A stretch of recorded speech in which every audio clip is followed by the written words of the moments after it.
지난 정부 때에 어느 고위직 검사가 자기 부하 검사에게 무능하다고 야단을 치고 그리고 욕을 하고 때리는 바람에 이 검사가 너무 마음의 상처를 받아서 자살하는 사건이 있었습니다.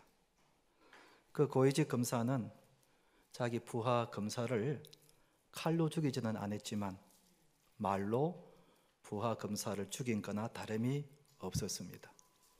그래서 그 죽은 검사의 부모가 심하게 항의를 해서 그 검사는 결국 검사직을 그만두는 일이 있었습니다. 이것을 보면 사람이 얼마든지 말로도 사람을 죽일 수 있구나 하는 생각을 하게 됩니다. 우리는 살면서 많은 말들을 하며 삽니다. 부부 간에도 말을 하고 부모 자녀들 간에도 말을 하고 친구 간에도 말을 하고 또 우리 성도 간에도 말을 합니다. 어떤 말은 사람들에게 위로가 되고 격려가 되고 힘이 되기도 하지만 어떤 말은 마음을 상하게 하고 혹은 기분 나쁘게 하고 더 나아가 마음의 상처를 주기도 한단 말입니다. 이번 국회의원 선거에 출마한 후보들 가운데에 과거에 자신이 한 말 때문에 후보에서 사퇴를 하는 일이 있었습니다. 그 후보가 한 말이 그 당사자에게나 혹은 국민들에게 큰 상처가 됐던 겁니다. 얼마나 불행한 일입니까? 물론 후보에 나왔다 그래서 다 당선되는 건 아니지만 그래도 후보까지 올라온 것만 해도 대단한 일인데 말 한마디 잘못한 것 때문에 후보에서 사퇴를 하는 일이 일어났던 겁니다. 그렇기 때문에 우리는 말을 조심해야 합니다. 한번 따라합시다. 말을 조심합시다. 성경은 우리 신자들이 말을 할 때에 어떻게 하라고 말씀하고 있는가 하면 골로새서 3장 17절을 읽어봅시다. 시작. 또 무엇을 하든지 말에나 일에나 다 주 예수의 이름으로 하고 그를 힘입어 하나님 아버지께 감사하라. 우리 신자들은 말을 할 때에 누구 이름으로 하라고요? 주 예수의 이름으로 하라. 예수님이 하시는 것처럼 혹은 예수님처럼 온유하고 부드럽게 그렇게 말을 하라는 겁니다. 그래서 오늘은 주님은 본문에서 말에 대해서 말씀하고 있습니다. 오늘 본문은 예수님께서 산상수훈에서 말씀하신 것인데 이 산상수훈의 본질이 뭔가? 본질은 마태복음 22장 37절에서 40절에 이렇게 말씀하고 있습니다. 같이 읽어보십시다. 시작. 예수께서 이르시되 내 마음을 다하고 목숨을 다하고 뜻을 다하여 주 너의 하나님을 사랑하라 하셨으니 이것이 크고 첫째 되는 계명이요 둘째도 그와 같으니 내 이웃을 내 자신같이 사랑하라 하셨으니. 그러니까 산상수훈의 본질이 뭐라고요? 사랑하라는 겁니다. 하나님을 사랑하고 그리고 이웃을 사랑하라 하는 것이 이 산상수훈의 본질입니다. 산상수훈의 구체적인 내용이 마태복음 5장에서 이제 7장까지 계속 이어지고 있는데요. 그동안 이 산상수훈을 차례대로 이렇게 살펴보는 가운데 오늘은 마태복음 5장 21절에서 26절 말씀을 읽었습니다. 이 본문의 말씀은 예수님이 말에 대해서 하시는 말씀입니다. 그러니까 말도 사랑하는 마음으로 말을 해라 하는 것입니다. 사랑하는 마음으로 말을 해라 하는 것입니다. 사랑하는 성도 여러분, 오늘 주님께서 하신 이 말씀을 통해서 우리 모두가 사랑하는 마음으로 말을 하는 우리 성도님 되시기를 주님의 이름으로 축원드립니다.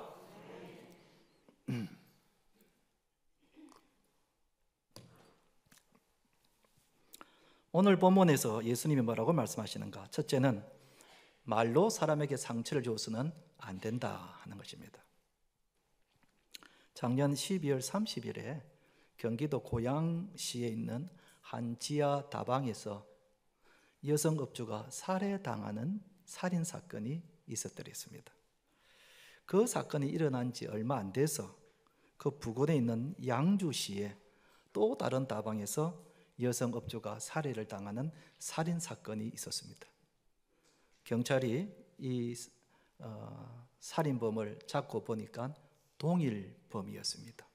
그러니까 이 사람이 2명이나 사람을 죽인 것입니다. 우리는 이런 살인사건을 뉴스에서 참 자주 보게 됩니다. 통계에 의하면 2021년도 한 해 동안에 우리나라의 살인사건이 얼마나 일어나는가 하고 봤더니 343건, 여러분 343건이 한 해에 살인사건이 일어났다는 겁니다. 그러니까 하루에 한 건별로 살인사건이 일어나고 있는 것이 우리나라의 현실입니다. 참 끔찍한 일입니다. 그런데 우리가 이런 살인사건을 보면서 어떤 생각을 갖게 됩니까? 아무리 그래도 그렇지 어떻게 사람을 죽일 수 있는가? 아무리 화가 나도 그렇지 어떻게 사람을 죽일 수 있는가? 그런 생각을 우리가 하게 됩니다. 그러면서 우리는 지금까지 사람을 죽인 적이 없다고 그렇게 생각을 합니다. 이런 생각은 예수님 당시 유대인들도 마찬가지였습니다. 21절의 본문에 보면은 옛 사람에게 말한 바 살인하지 말라. 누구든지 살인하면 심판을 받게 되리라 하셨다는 것은 너희가 들었으나, 그러니까 당시 유대인들도 사람을 죽이면 안 된다, 살인하면 안 된다 하는 것을 잘 알고 있었습니다. 만약에 사람을 죽이면은 그 사람은 심판을 받아야 된다, 그렇게 생각하고 있었습니다. 그런데 당시 유대인들은 살인에 대해서 어떻게 생각하고 있었는가 하면은 사람을 칼이나 흉기로 찔려 죽이는 것을 살인이라고 그렇게 생각하고 있었습니다. 그래서 사람을 때리거나 혹은 욕을 하거나 조롱을 하거나 이런 것은 사람을 죽인 것이 아니라고 생각을 합니다.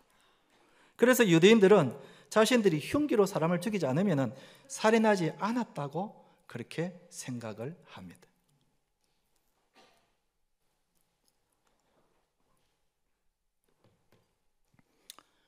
그런데 예수님의 생각은 달랐습니다. 예수님은 살인죄에 대해서 어떻게 말씀하시는가? 살인은 문자적인 해석에 있는 것이 아니라 그 내면의 동기에 있다고 말씀하셨습니다. 무슨 뜻인가? 22절에 이렇게 말씀합니다. 나는 너희에게 이르노니 형제에게 노하는 자마다 심판을 받게 되고 형제를 대하여 나가라는 자는 공의에 잡혀가게 되고 미련한 놈이라 하는 자는 지옥불에 들어가게 되리라. 그리고 형제에게 화를 내는 자는 심판을 받는다는 겁니다. 왜냐하면 화를 내서 사람의 마음에 상처를 주었기 때문에 그것은 말로 사람을 죽인 것과 다름이 없다는 겁니다. 또 형제에게 라가라 하는 자는 공의에 가서 심판을 받게 될 것이다. 이 라가라는 것은 유대인의 욕입니다. 속이 텅 빈 놈, 몹쓸 쓸모없는 놈, 욕을 말합니다. 그런데 이 욕도 사람을 살인한 것이나 다름이 없다는 겁니다. 또 형제에게 미련한 놈이다, 어리석은 놈이다, 바보 같은 놈이다, 이렇게 무시하는 말도 이런 사람은 지옥불에 들어가게 되리라. 이 말씀은 역시 사람을 무시하고 비웃는 말도 살인죄와 똑같다는 겁니다. 참 무서운 말씀이죠. 그러니까 예수님은 사람을 흉기로 찔러서 죽이는 것만이 살인죄가 아니라 말로 사람에게 상처를 주고 욕을 하고 무시하는 것도 얼마든지 살인죄가 될 수 있다는 겁니다. 여러분, 사람이 말로 사람을 얼마든지 죽일 수 있는 한 사건을 제가 소개해 드리겠습니다. 작년에 서울 대치동에 있는 어느 아파트 경비원이 유서를 남기고 아파트 9층에서 뛰어내려 자살을 한 사건이 있었습니다. 그 유서에 의하면 관리소장이 자기에게 심한 말을 하고 마음에 상처를 줘서 견디다 못해서 자살을 했다는 겁니다. 평소에 그 아파트 관리소장은 경비원들에게 아주 심한 정신적, 육체적 고통을 주면서 갑질을 행사해온 겁니다. 그러다 보니까 이 경비원이 심한 모욕감과 상처를 도무지 견딜 수가 없어서 목숨을 끊었다는 겁니다. 예수님의 말씀대로라면 이 관리소장은 그 경비원을 살인한 것과 마찬가지라는 것입니다. 이런 것을 보면은 사람이 얼마든지 말로도 사람을 죽일 수 있다는 것을 우리는 알게 됩니다.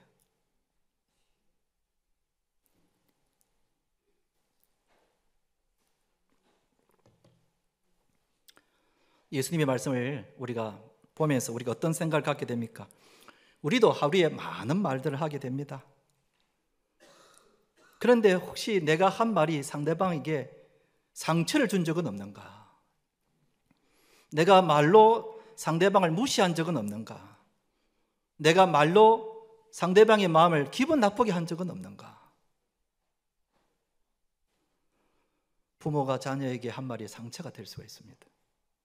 남편이 아내에게 한 말이 상처가 될 수 있습니다. 남편은 무심코 한 말이지만 아내는 그 말 때문에 밤에 밤잠을 자지 못합니다. 때로는 교회에서 내가 경솔하게 한 말이 그 사람 기분 나쁘게 할 수가 있습니다. 그 사람을 무시할 수도 있습니다. 그렇기 때문에 우리는 말을 조심해야 합니다. 상처 주는 말을 하지 말아야 합니다. 기분 나쁜 말을 하지 말아야 합니다. 조롱하는 말을 하지 말아야 합니다. 무시하는 말을 하지 말아야 합니다. 성경은 우리에게 신자다운 말을 하라고 이렇게 가르쳐주고 있습니다. 어떻게 신자다운 말을 하라고 하시는가? 에베소서 5장 4절 말씀을 같이 읽어보십시다. 시작. 누추함과 어리석은 말이나 희롱의 말이 마땅치 아니하니 오히려 감사하는 말을 하라. 어리석은 말이나 희롱의 말은 하지 마라. 그 다음에 골로새서 4장 6절 말씀 읽어봅시다. 시작. 너희 말을 항상 은혜 가운데서 소금으로 맛을 냄과 같이 하라. 말을 은혜롭게 하라는 겁니다. 은혜롭게 하는 겁니다. 사람의 마음을 콕 찌르는, 비수같이 찌르는 그런 말을 하지 말고 은혜로운 말을 해라 하는 것입니다. 한번 따라 합시다. 감사합니다. 괜찮습니다. 힘내세요. 이런 말들이 은혜로운 말이고 듣는 자의 마음이 위로가 되고 격려가 되는 겁니다. 우리가 자주 부르는 축복성 중에 당신은 사랑받기 위해 태어난 사람이다는 축복성을 우리가 자주 합니다. 이 찬양대로 우리 모두는 사랑받기 위해서 태어난 사람들입니다. 하나님으로부터, 또 사람으로부터, 부모로부터, 남편으로부터, 우리 성도들로부터 우리는 사랑받기 위해서 태어난 사람입니다. 어느 누구도 상처받기 위해서 태어난 사람은 없습니다. 무시당하기 위해서 태어난 사람은 아무도 없습니다. 그렇기 때문에 우리는 예수님이 하시는 말씀대로 사람을 어떻게든지 위로하고 격려하고 은혜로운 말을 우리가 해야 하는 것입니다. 이것이 바로 우리가 신자답게 말을 하는 것이라고 할 수 있습니다. 예수님처럼 말을 하고 예수님처럼 온유하게 하고 예수님이 하시는 것처럼 그렇게 말을 하라는 겁니다. 한번 따라 합시다. 예수님처럼 말을 합시다. 사랑하는 성도 여러분, 우리가 예수님처럼 사랑하는 마음으로 말을 하는 우리 성도님들 되시기를 주님의 이름으로 축원드립니다.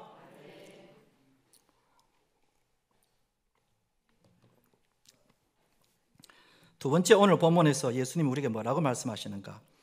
사람들과 화목하라, 화목해야 된다 말씀하고 있습니다. 만약 말로 인해서 사람들에게 상처를 주고 사이가 안 좋다면 어떻게 되는가? 23절, 24절을 같이 한번 읽어보십시다. 시작.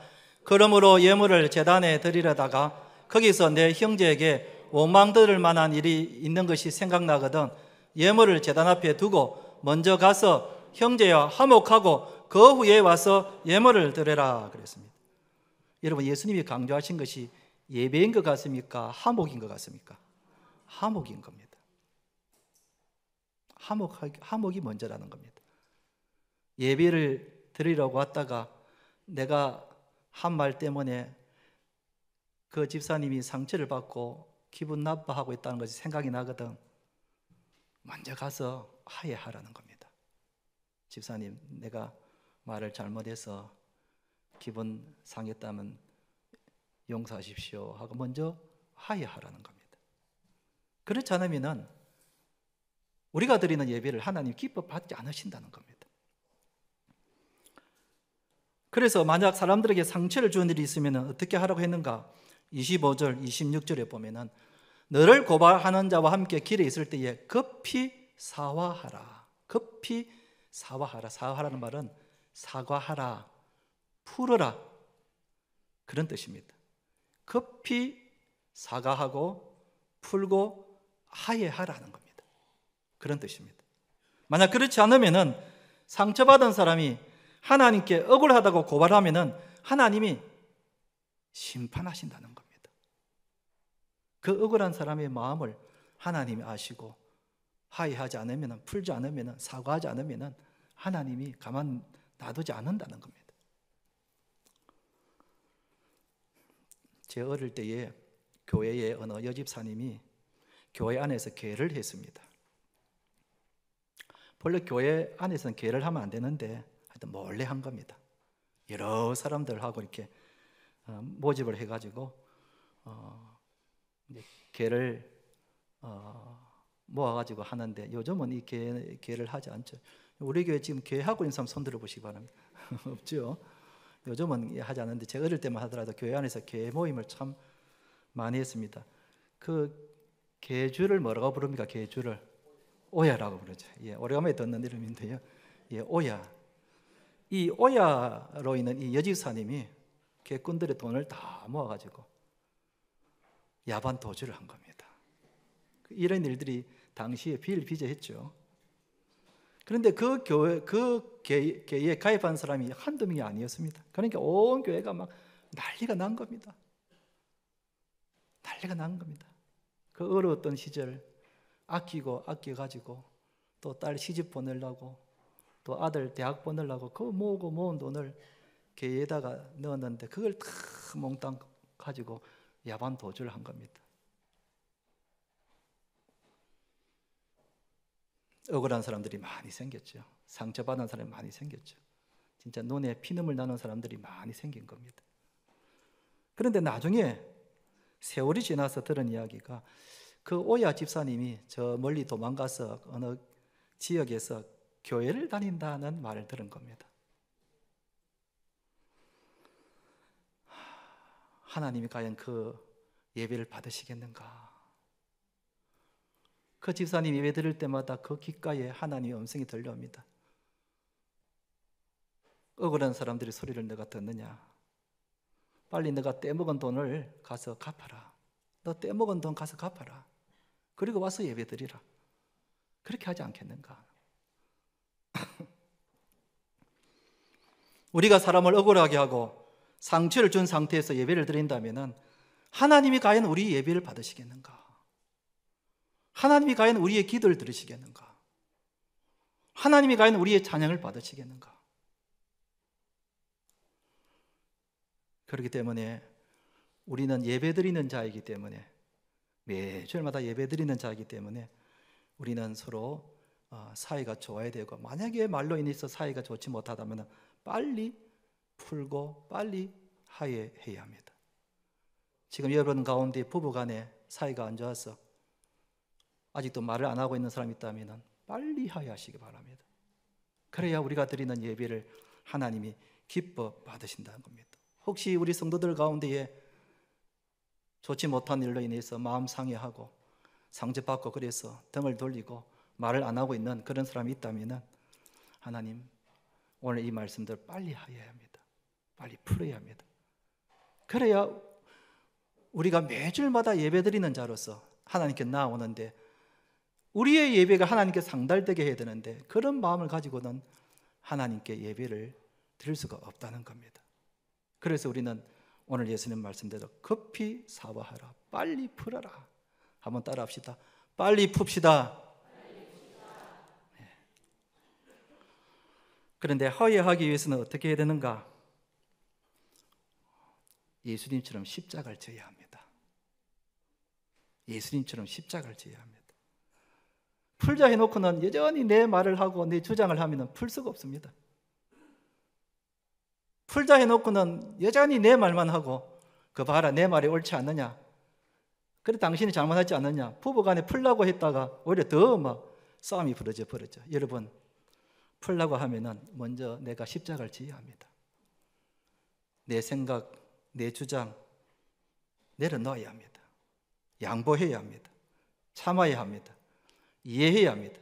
내가 아무리 오라도 하야하려면 내가 잘못했어. 내가 생각이 짧았어. 내가 십자가를 져야 합니다. 하나님과 우리는 원수지간이었는데 예수님이 중간에서 십자가를 지셨기 때문에 우리가 하나님과 우리가 화해할 수 있었고 하나님을 아버지라고 부를 수 있게 되는 겁니다.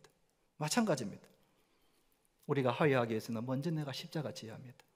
잘못한 것이 없어도 내가 잘했지만 내가 틀린 것이 없지만 그러나 내가 먼저 십자가를 질 때에 이게 관계가 회복이 되는 것입니다.